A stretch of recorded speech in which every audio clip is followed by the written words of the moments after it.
agradeciendo enormemente a toda la familia de Innovaedum. En primer lugar, pues a Rubén Escabi y a todos los integrantes de esta asociación, y también agradecía a nuestra consejera de Educación. Y pues vamos a empezar con la intervención, sin ir más rodeo. Pues me gustaría empezar contándonos un cuento que como buenos docentes pues siempre utilizamos con nuestros alumnos para intentar engancharles, ¿no? A la hora de iniciar pues una unidad didáctica, una clase o cualquier contenido curricular que le queramos enseñar, pues a través de los cuentos siempre es una buena estrategia metodológica. Esto ya lo sabemos gracias a toda nuestra carrera profesional, pero ahí ha entrado ya la neuroeducación para de alguna forma poner en valor esta estrategia metodológica. Pero bueno, en definitiva el cuento es el siguiente. Ese hacha que veis ahí no es porque vayamos a partir el corazón de Innovaedum por la mitad, sino porque este cuento consiste, bueno, pues que había dos leñadores, pues vamos a ponerle nombre. Uno de ellos se llamaba John, por ejemplo, y el otro pues se llamaba Michael. Así ponemos nombres en inglés y así hacemos la presentación un poco bilingüe. Entonces, pues John estaba todo el día cortando leña. John estaba todo el día cortando leña, vivían en la montaña, hacía mucho frío, tenían que tener su hogar, pues tenían que tenerlo aclimatado. De manera que todo el día este primer leñador, John, todo el día cortaba leña, cortaba leña, cortaba leña. Y luego tenía el vecino, a unos cuantos metros de su casa, que era Michael, y este otro leñador pues apenas cortaba leña 2 o 3 horas al día. El resto del día pues este primer leñador pues veía que hacía otras actividades, que estaba con su familia, que reía, que jugaba. Y luego además cuando iba a trabajar pues siempre iba con una sonrisa, siempre iba contento. Y además este primer leñador pues veía cómo su vecino, el que solamente cortaba leña 2 o 3 horas, pues que tenía mucha más cantidad de leña. Veía en su jardín pues el montón de leña y veía que día tras día pues que este vecino tenía más leña. ¿Qué es lo que pasaba aquí? Bueno, pues al final este primer leñador pues le preguntó a su vecino Michael, ¿cómo haces o qué haces para cortar más leña que yo? Si yo estoy aquí 8 o 9 horas diarias cortando leña y no consigo equiparar tu nivel. Y este segundo leñador pues le dijo, muy fácil, pues lo único que hago es afilar el hacha cuando no estoy cortando leña, para que así cuando vaya a cortar pues el hacha siempre esté afilada. Bueno, pues esta metáfora y esta forma de empezar pues es un homenaje a Stephen Covey. Yo no sé si lo conocéis. Su libro es un bestseller, ha escrito mucho sobre los 7 hábitos de las personas altamente efectivas. Pero bueno, también os mostraba ayer algunos de sus libros que veis por aquí. También ha escrito a nivel educativo, el líder interior, haciendo referencia pues a este bestseller de los 7 hábitos de las personas altamente efectivas. Y como veis, la número 7, afilar el hacha. Realmente lo que quiero transmitiros es que el hacha para nosotros podemos entenderla que es pues nuestro cerebro o nuestro organismo, nuestro cuerpo, nuestra salud en general. Luego hay otro de los hábitos que también me gusta mucho resaltar para que veáis también que todo está entrelazado, y es el número 3. Dice, lo primero es lo primero. Esto es una frase muy sencilla, ¿no? Se la decimos muchas veces a nuestros alumnos, pero realmente antes de hacer cualquier trabajo profesional en nuestra vida, lo primero es lo primero. Y hoy, en la situación en la que estamos, creo que todos nos estamos dando cuenta que lo más importante que tenemos es la salud, ¿vale? Aquí también quiero hacer un guiño a este gran científico, Darwin, cuya definición, bueno, en uno de sus escritos decía que las especies que sobreviven son aquellas que son capaces de adaptarse mejor. Básicamente para mí esto sería la definición de inteligencia. sin entrar en detalles de las inteligencias múltiples. Ayer comentó también Chema Lázaro, mi gran amigo Chema Lázaro, de aquí le saludo, pues hablaba que no íbamos a entrar en cuestión de debate sobre si era un neuromito hablar de estas inteligencias múltiples. Realmente para mí sí que lo es un neuromito. Lo único es que Gardner ha conseguido una cosa, y es, llamándole así inteligencias múltiples o tipos de inteligencia, pues está consiguiendo llegar a más gente, que la gente entienda mejor ese concepto. Pero como bien explicaba ayer Chema, y también lo explican mucho los neurocientíficos, pues el cerebro está interconectado, es imposible separar un tipo de inteligencia o un área de la otra. Entonces, esto nos lleva a hablar del concepto de salud, ¿vale? Salud. Hace ya unos años, en la Carta Magna de la Organización Mundial de la Salud, se hablaba que la salud no era la ausencia de enfermedad, sino que era el estado completo de bienestar físico, psicológico y social. De manera que esas tres dimensiones de la salud hay que trabajarlas para tener un buen estado de salud. Pero ya hay un paso más en el mundo de la investigación, de la ciencia, y es que a esas tres dimensiones de salud o tipos de salud hay que añadirle la salud emocional. La salud emocional que también Daniel Goleman ya empieza a hablar en su libro espectacular, otro bestseller, sobre la importancia de la salud emocional. Pero además, hoy día ya estamos trabajando y estamos viendo la importancia de la salud interior, la salud espiritual o la salud interior. Aquí entra en juego una de las herramientas que hoy día se está poniendo en boga, pero que no es que se haga hoy día. Se lleva haciendo durante toda la historia. De hecho, el yoga es una de las actividades o de las acciones para el cuidado de la salud que más años tiene, más años de historia. Pues el yoga, el mindfulness, la meditación, tiene mucho que ver con esta salud interior.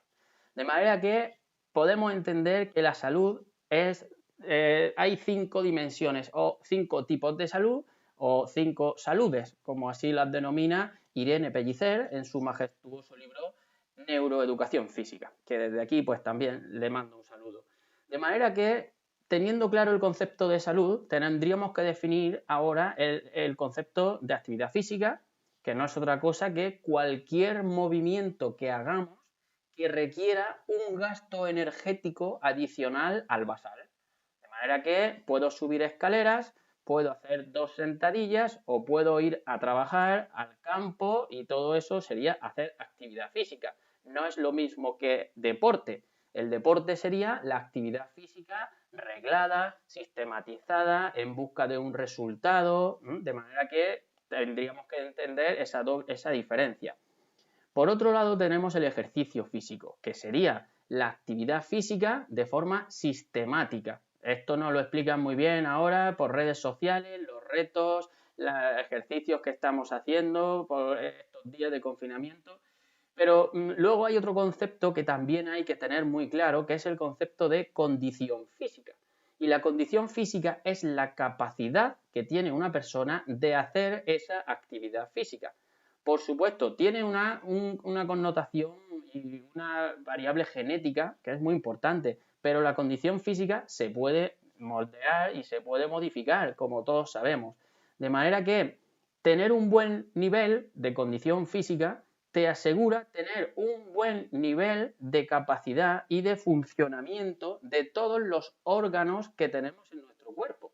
Por contra, si tenemos un bajo nivel de condición física, tendríamos un nivel de capacidad de nuestras funciones del sistema pues cardiorrespiratorio, cardiovascular, incluso del aparato digestivo, incluso el sistema inmunológico, que tan importante es hoy día.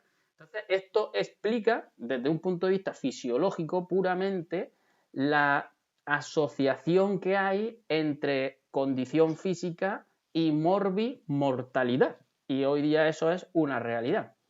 Pues bien, haciendo esa pequeña introducción, os voy a explicar o voy a comentaros de alguna forma las evidencias científicas, las 6 evidencias científicas que son fuertes y contundentes que tiene el efecto de hacer actividad física para la salud.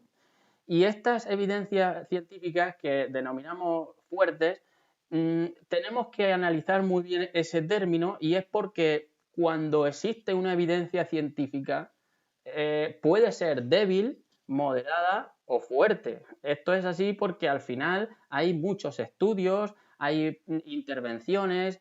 Ese tipo de investigación o de intervenciones puede tener una muestra de 1 millón de personas o puede tener una muestra de 5.000 personas.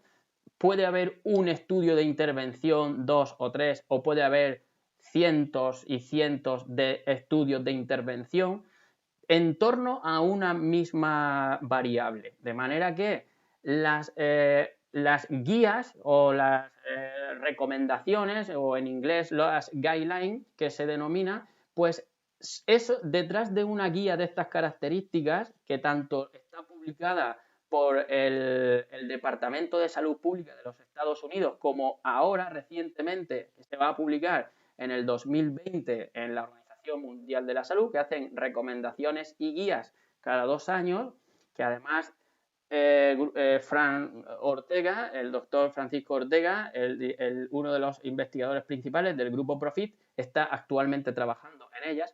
Pues decía que cuando son de esa consistencia y de esa fuerza es cuando al final hay una recomendación a nivel mundial. Y esa recomendación es después de haber hecho una revisión sistemática y una serie de metaanálisis y de estudios longitudinales, pues de muchos años de trayectoria. No se publica una recomendación por la Organización Mundial de la Salud de un estudio o de 2. Estamos hablando que esa guía tiene más de 4.000 referencias bibliográficas. Y es una guía de casi 700 páginas en donde al final pues se resumen en tablas y de alguna forma pues se dan a conocer a la población las versiones más resumidas, pero las extensas estamos hablando que son muy potentes. Pues esas seis beneficios que tiene la actividad física cuando se realiza de forma regular para nuestro organismo, hay muchas más. Y hay algunas que no están ahí publicadas, pero estas 6 son las que tienen una evidencia científica fuerte. Y os voy a ir hablando de cada una de ellas de forma muy rápida, también intercalando con algunos estudios científicos. La salud ósea. La salud ósea, mejora la salud ósea. Bueno, y para que entendamos este concepto y además que veamos la importancia que tiene trabajar la salud ósea desde edades muy tempranas, os pongo esta imagen de Sierra Nevada, que me encanta Sierra Nevada. Estudié allí en Granada, he tenido muchos años allí en Granada y he estado también trabajando allí en Sierra Nevada como entrenador de esquí. Fue mis primeros orígenes de mis primeros trabajos.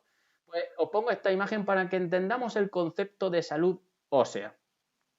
Si durante el nacimiento vamos desarrollando nuestro hueso, vamos desarrollando nuestra densidad mineral ósea, en este caso, pues claro, alguno puede preguntar, ¿la salud ósea es importante a la edad, a la vejez, ¿no? Cuando hay osteoporosis o hay, por ejemplo, osteopenia o de alguna enfermedad relacionada. Pero bueno, en esto tiene la clave la actividad física, porque cuando empezamos, cuando nacemos, si realizamos actividad física de unas características determinadas para mejorar nuestra densidad mineral ósea, para mejorar nuestra cantidad de osteoblastos, de manera que al final vamos a llegar más alto al pico de la montaña. Imaginar que estamos subiendo de Granada al Veleta.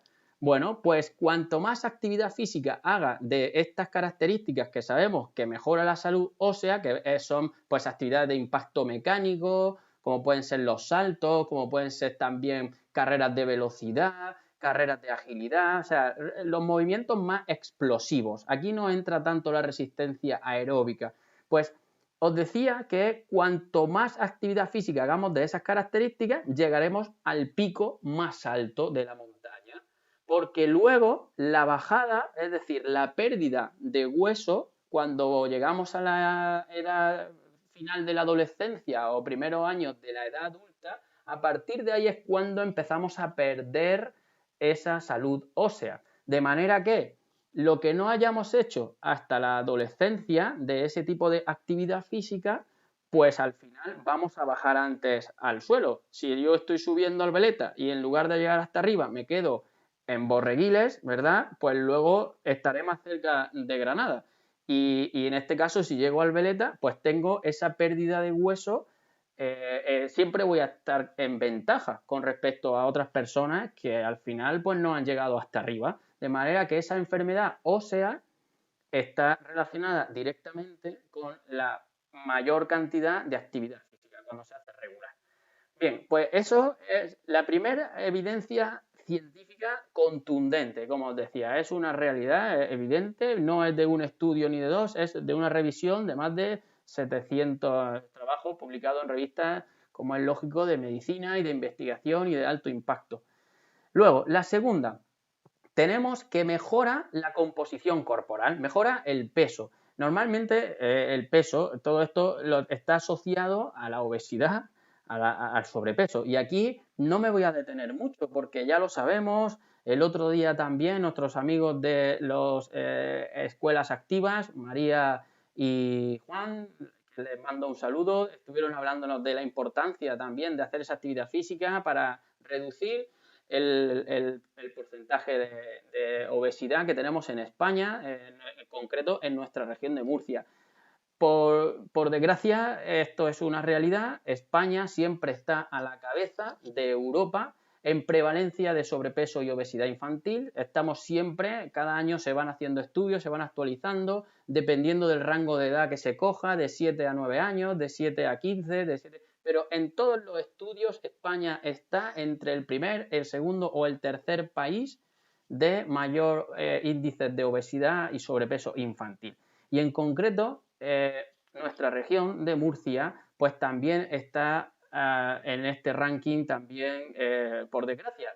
Entonces hay que poner medidas y esto lo sabemos, que la obesidad y el sobrepeso es una enfermedad que está asociada a otras cardiovasculares, metabólicas y es un factor de riesgo cardiovascular, como veremos posteriormente.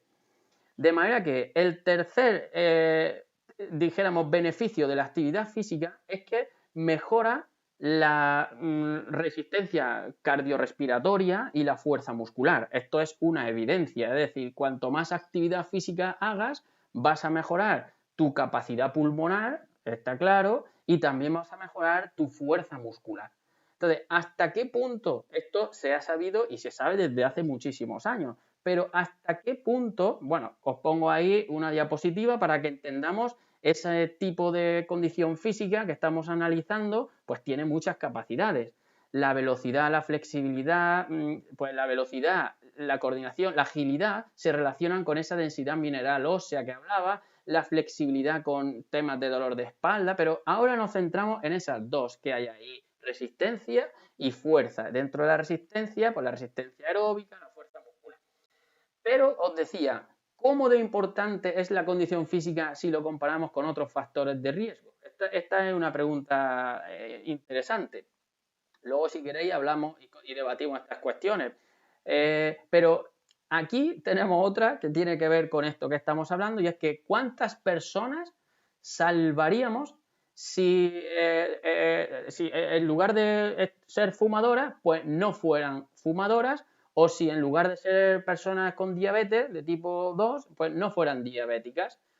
Podemos hacer esas estimaciones y ya hay estudios que están ahí haciendo ese tipo de investigaciones. Pero, ¿y si estudiamos en personas que tienen bajo nivel de condición física, si les cambiamos y tienen un buen nivel de condición física? Bueno, pues esto ya se ha hecho con un estudio y os voy a comentar así algunos muy rápido. Fijaros, la muestra, más de 40.000 personas, hombres, y luego más de 12.000 mujeres, en donde se puede ver, no sé si estáis fijándolos, es muy sencilla esta gráfica, que todas esas factores de riesgo de enfermedad metabólica, diabetes, el alto colesterol, la hipertensión, fumar, la obesidad, pues si revertimos esa, dijéramos, asociación, tener obesidad y no tener obesidad, hombres por un lado, color negro, mujeres por otro lado, en color blanco, vemos que salvaríamos de vidas, en el caso de la obesidad, pues casi un 4%,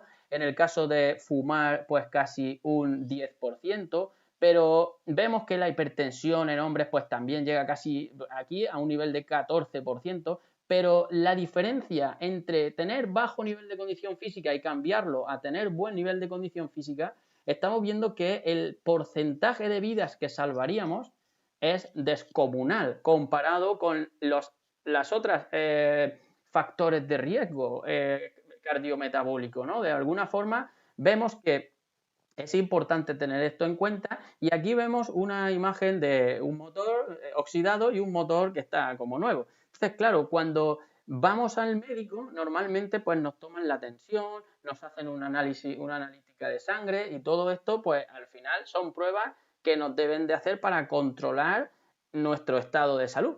Pero, ¿qué pasaría si en lugar de hacernos eso, pues nos pudieran hacer una prueba de esfuerzo? Lo que pasa es que igual en el hospital no se podría hacer, ¿no? En los colegios y en los centros educativos en general podríamos hacer este tipo de pruebas y además se hacen, que los profesores de educación física las suelen hacer. Bueno, simplemente por comentar algunas cuestiones de esa mejora y ahora entramos a la mejora cardiometabólica. Aquí es donde entra en juego el concepto de enfermedad cardiovascular, es la primera causa de muerte en el mundo, es el mayor gasto sanitario que hay en enfermedad cardiovascular y aquí entra también el concepto del síndrome metabólico. El síndrome metabólico pues, está compuesto pues, por ejemplo, del lípidos en sangre, el LDL, el colesterol, la hipertensión, todo esto que normalmente estamos acostumbrados a escuchar. Pero nunca hemos oído hablar al médico decir, no, tienes también un factor de riesgo por tener un bajo nivel de condición física. Indistintamente si tiene hipertensión o si no tiene hipertensión o si tiene diabetes o no. Esto es una realidad. Y esto también lo sabemos. Cuando hay una enfermedad cardiovascular en el futuro, los primeros indicios de esa enfermedad se producen en la infancia y en la adolescencia. Se han hecho muchos estudios longitudinales. Entonces, esto es básicamente como una tubería de una casa. De un día para otro, la tubería no se atasca. Tú no enciendes el grifo un día y no pasa el agua. Es porque lo has ido ensuciando, porque se ha ido acumulando cal y porque se ha ido de alguna forma deteriorando con el mal uso normalmente, ¿no? Pues con nuestro organismo pasa exactamente igual. La enfermedad cardiovascular acontece a una edad en función de los hábitos que hayas tenido durante tu etapa. Y uno de esos hábitos, como es lógico, es la actividad física. Bien, os presento aquí a Stephen Blair. Posiblemente es el gurú de la actividad física relacionada con la salud. Ya en el 1989 publicaba uno de estos estudios que es evidencias científicas con más de 5.000 personas, estudios en diferentes países, donde ponía esa relación de actividad física con la mortalidad. Y era una evidencia. Aquí hay muchos más estudios de los cuales podríamos hablar. Pero centrándonos en el de Stephen Blair del 1989, vemos cómo aquí, relacionando lo que sería la mortalidad con personas que de alguna forma han tenido un bajo nivel de condición física, vemos aquí a la izquierda el nivel de condición física muy bajo y a la derecha pues el nivel de condición física cardiorrespiratory fitness es muy alto, de manera que la probabilidad de mortalidad vemos que es extremadamente pues clarificador, ¿no? Con esta gráfica, tener un bajo nivel de condición física tiene más probabilidad de muerte. Ahora os presento otro estudio, un macroestudio. Estos son estudios que son descomunales. Nosotros tenemos la suerte, el grupo Profit, de trabajar y colaborar con el Karolinska Institute. Es una institución relacionada con el tema de actividad física, salud, nutrición, que está en Estocolmo.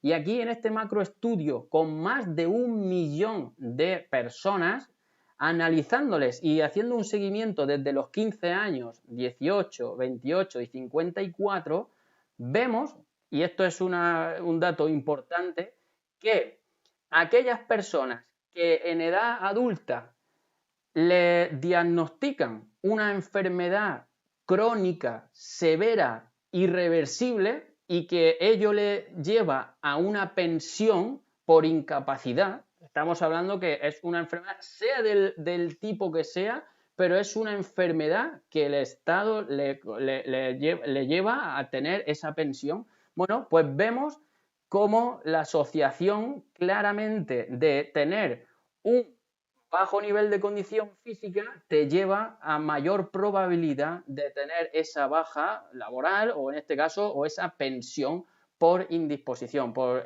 incapacidad.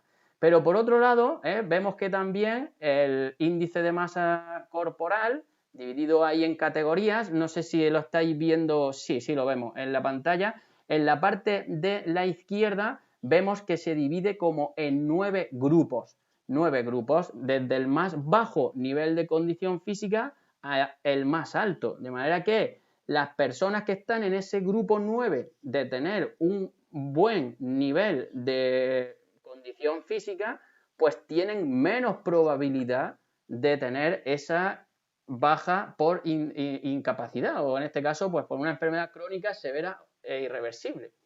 Bien, pues es importante la condición física, ya lo hemos visto, ¿no? La enfermedad metabólica, lo tenemos claro, pero es que además las dos últimas tienen que ver la actividad física con la salud mental. Este concepto, mental health, este concepto es muy reciente, solo lleva un par de años, como mucho 3 años, trabajándose, investigándose.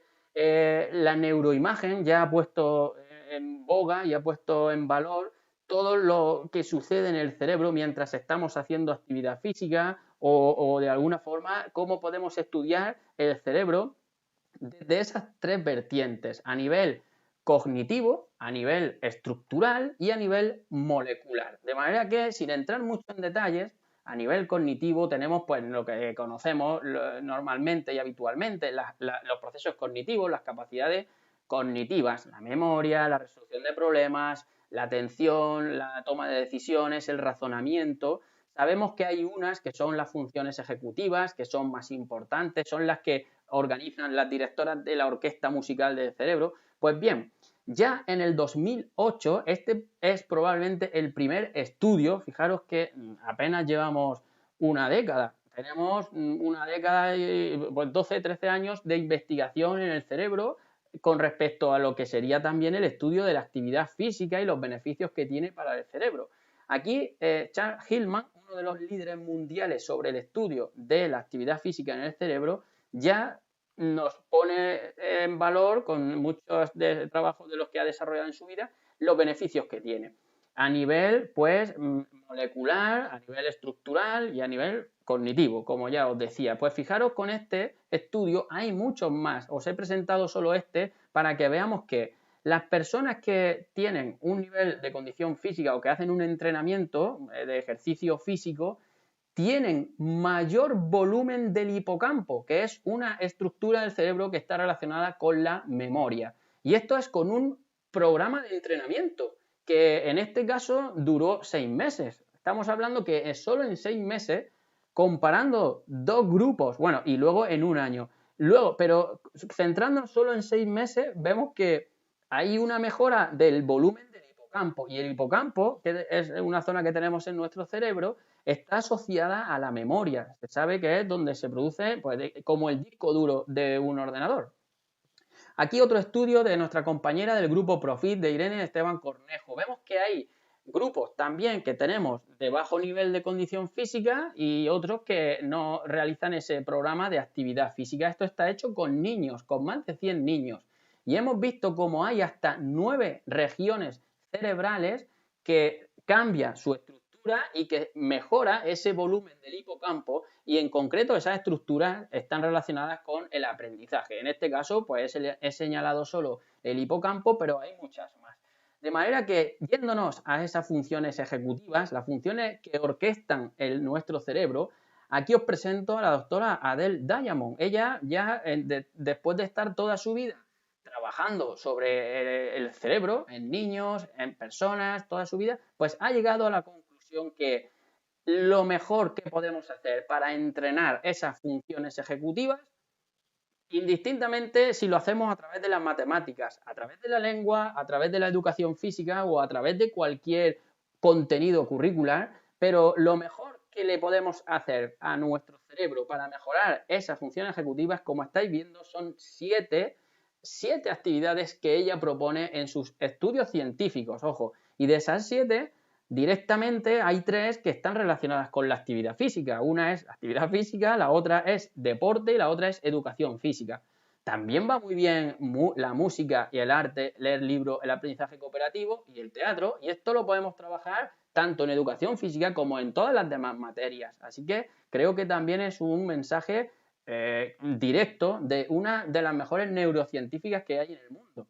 Bueno, para ir avanzando y no detenernos mucho en este tipo de estudios, porque podríamos estar aquí horas y horas y horas, pero así tenemos un rato de preguntas, pues pasamos al último, ¿no? Reduce el riesgo de depresión. Bueno, esto es como un paraguas que abarca el tema de la salud mental y la depresión ya no es solo la depresión como tal, sino todas las enfermedades que están asociadas a la salud mental. De hecho, aquí tenéis una revisión sistemática de nuestra compañera del grupo Profit, María Rodríguez, y vemos como todos los... No hace falta que leamos los numeritos ni las letras, porque realmente son, cada una de esas filas es un estudio de intervención que se ha hecho con personas que hacen actividad física versus pues personas que no hacen esa actividad física y han evaluado pues todo lo que está relacionado con la salud mental, pero no solamente la depresión, la ansiedad y lo negativo, sino también la percepción, la felicidad, el estado en la autoestima, la capacidad de reponerse ante una situación, como puede ser en este caso la resiliencia, o sea, cuestiones que tienen que ver con las enfermedades mentales. Y como vemos, todos los puntitos, estos que hay aquí, esto es como un estudio que se hace estadísticamente, un estudio de bosque que se llama, y entonces cada uno de esos puntitos o de esos diamantes, si está a la derecha de esa línea, pues quiere decir que la asociación es positiva. Las personas que hacen más actividad física tienen mejor salud mental. O sea que es otra evidencia. Ese sería el diamante.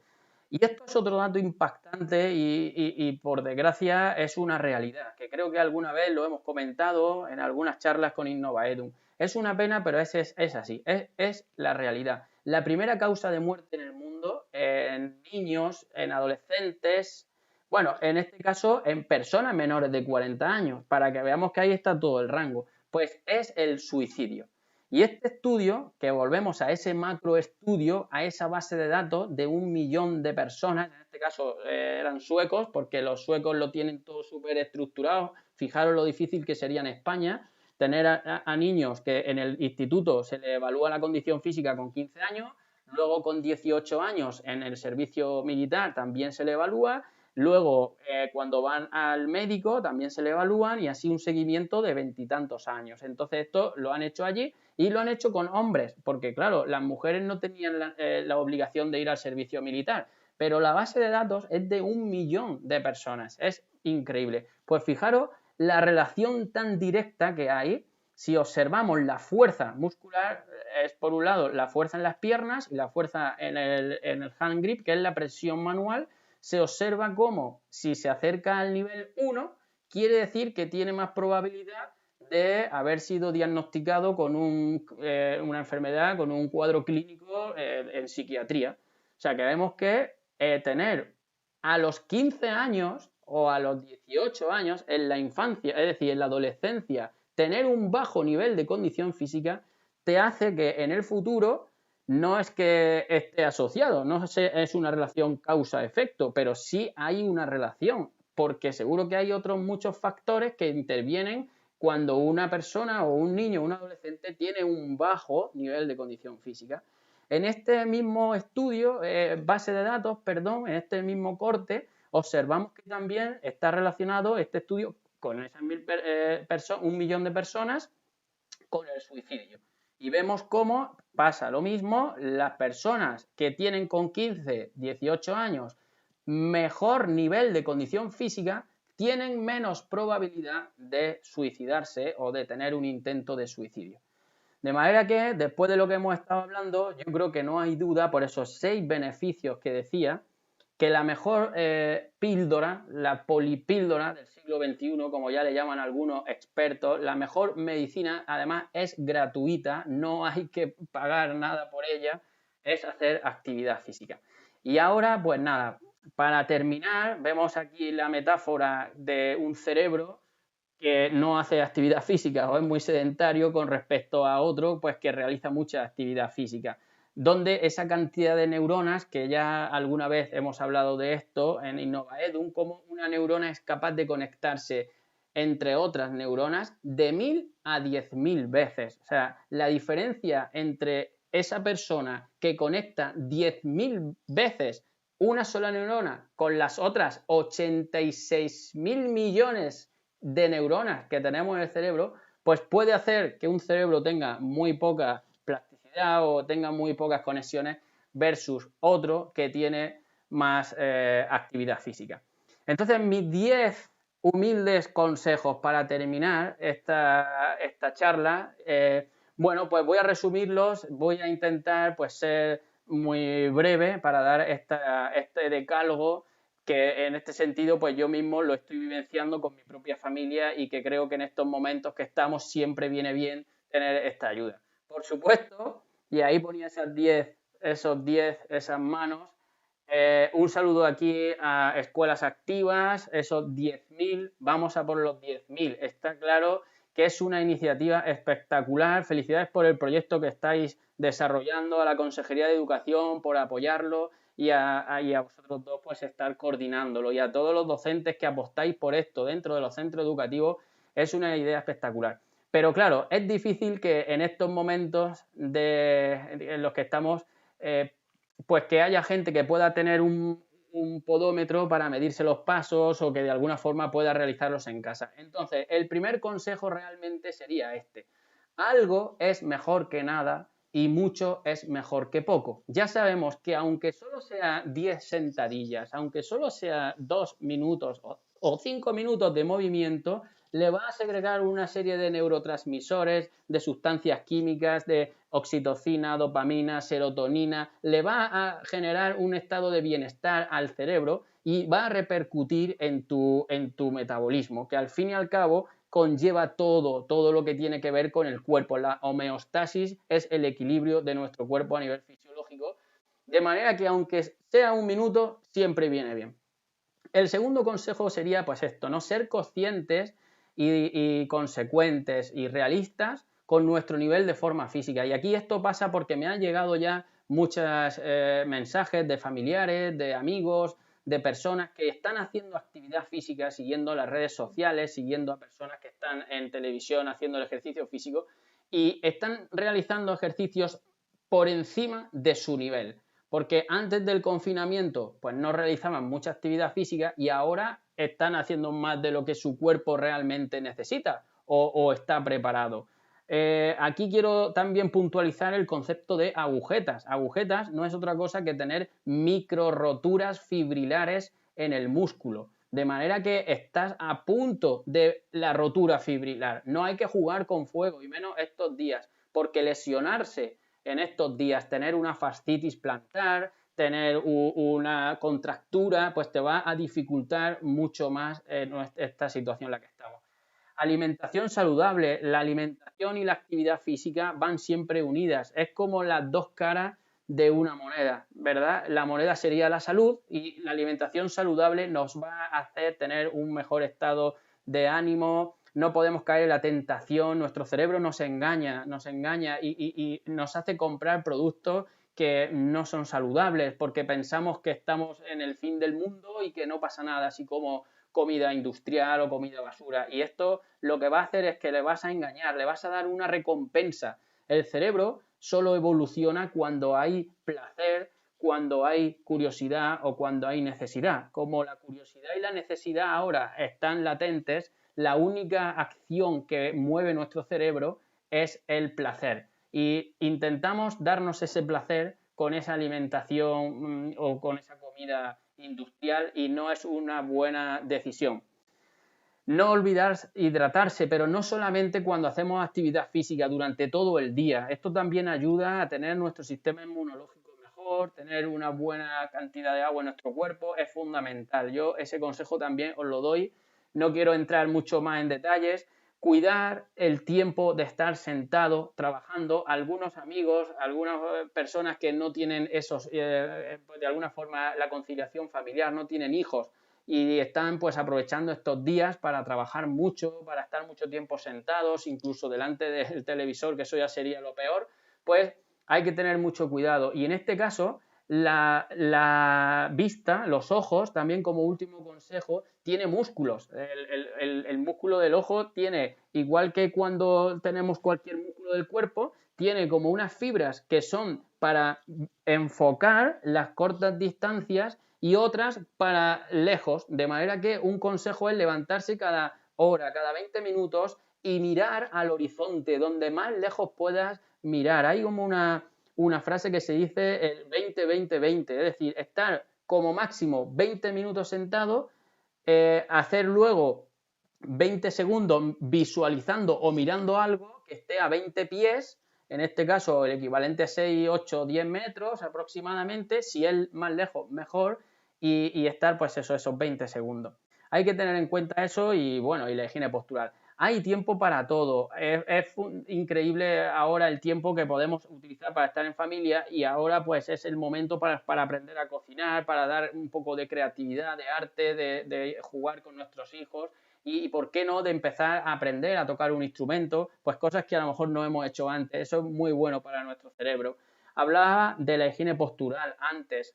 Mi recomendación sería tener en cuenta esto porque al final la espalda también va a sufrir de estar tanto tiempo en casa.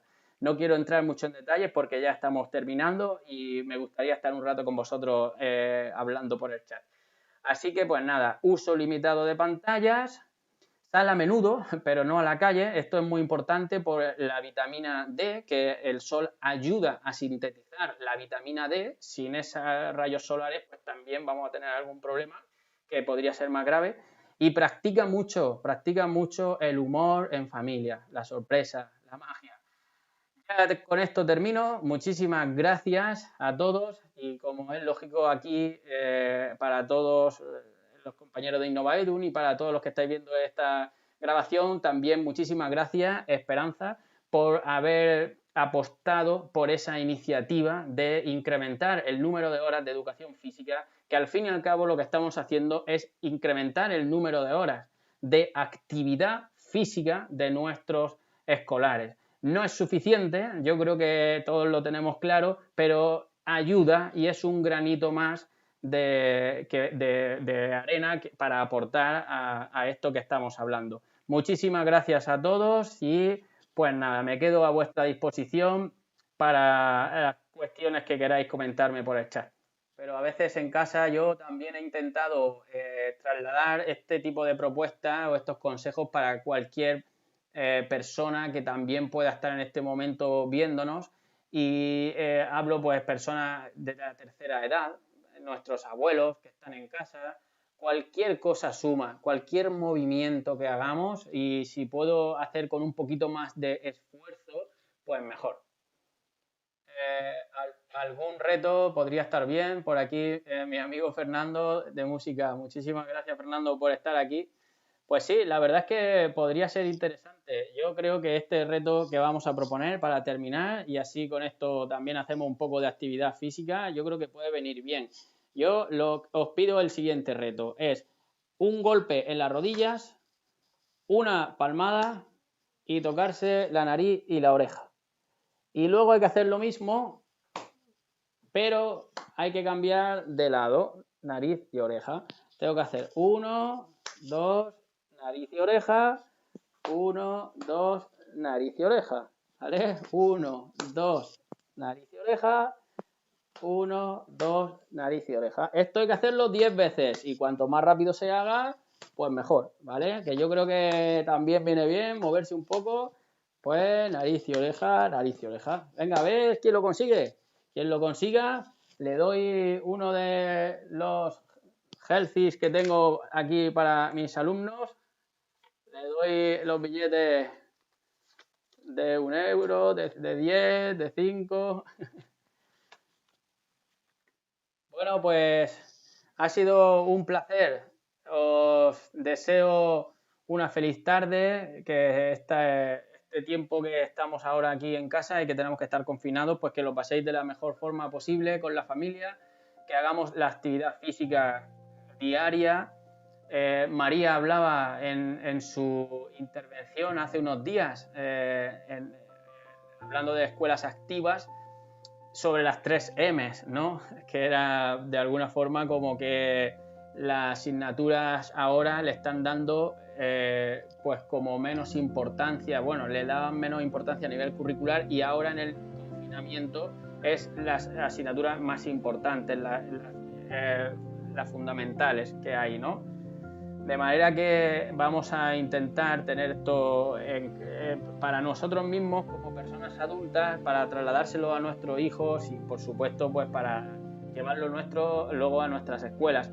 Podemos hacer actividad física que no solo sea en educación física, ya hay muchas propuestas de esas.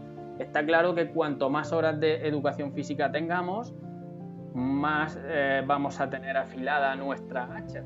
Nuestro cerebro va a estar más afilado, nuestro organismo va a estar en mejor forma para el aprendizaje.